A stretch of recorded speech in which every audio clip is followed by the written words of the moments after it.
So welcome back to my YouTube channel.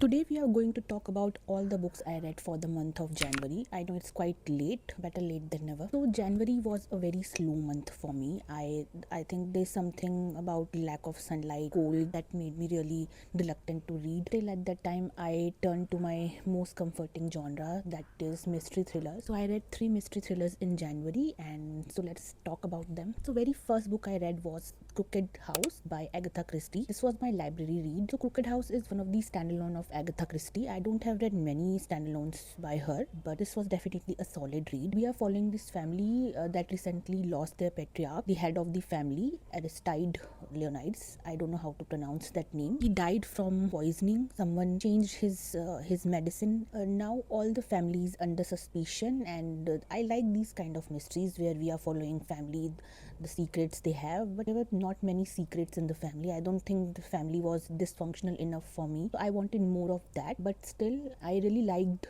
the ending. There were many red herrings throughout the story, and the direction it went was really interesting. So this had all the staples of a classic Agatha Christie, which I really like and find comfort in. So overall, even if this was not my favorite, I really liked this one and gave this 4 stars. Second book I read was The House Across the Lake by Riley Sager. This is my 6th book by him. I'm reading all his books in publication order, and this was released in 2022, is the 6th one. So after reading so many of his books, I'm very familiar with his work and what exactly I like in his books or not. So it's always hit or miss for me. My favorite by him so far is Home Before Dark. My least favorite is Survive the Night. The second least favorite of mine, but it's much better than Survive the Night. We have this very overused plot in this one. Casey is an alcoholic, recently widowed, is a former actress and staying at her family's lake house in Vermont. She get this neighbors one day, this famous couple, Tom and Catherine Royce. Tom is a tech entrepreneur and Catherine is a former model. One day she rescues Catherine from drowning in the lake. Suddenly she gets very interested in their lives, get obsessed with them, and one day Catherine vanishes all of a sudden, and our protagonist becomes Sherlock Holmes and start investigating. So similar to all his books, this also have few twists and turns, quite 60-70% into the book. The twist in this one was so far-fetched that I really did not like. There were many things which felt convenient to me. I can overlook these things, but when you are heavily relying on this twist, and there are few things, some things that main character is hiding, you don't know, you are into her head but you don't know about it. Here a lot of the things felt so cliched, and at one point she's thinking in her head, maybe I'm not looking for the trouble, maybe I am the trouble. Who thinks like that to herself?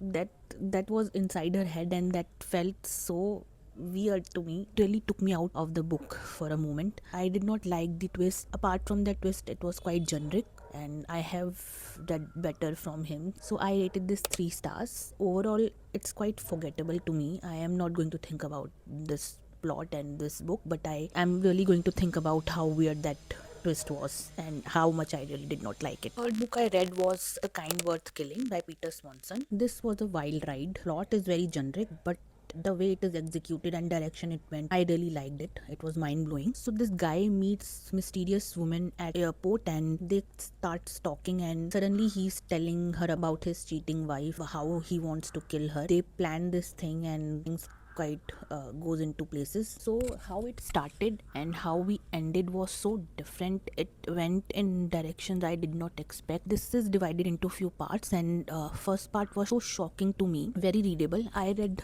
a huge chunk of this book in single sitting, so it was a page turner. I enjoyed most of the book. I gave this 4 stars, and the reason I gave this 4 stars was because I liked 90% of the book, but the last 10% was so rushed and underwhelming. The ending was its weakest point. I thought that did not match the rest of the book to me. This is a fun mystery thriller for sure, and my favorite out of all these 3 in the month. These were the 3 books I read in January, and despite how my reading went, it was a good month for me. I really liked Crooked House and The Kind Worth Killing. So these were 3 books that I read. I would love to know how your January went and what kind of books you liked or did not like. Comment below and let me know. I'll see you next time. Bye.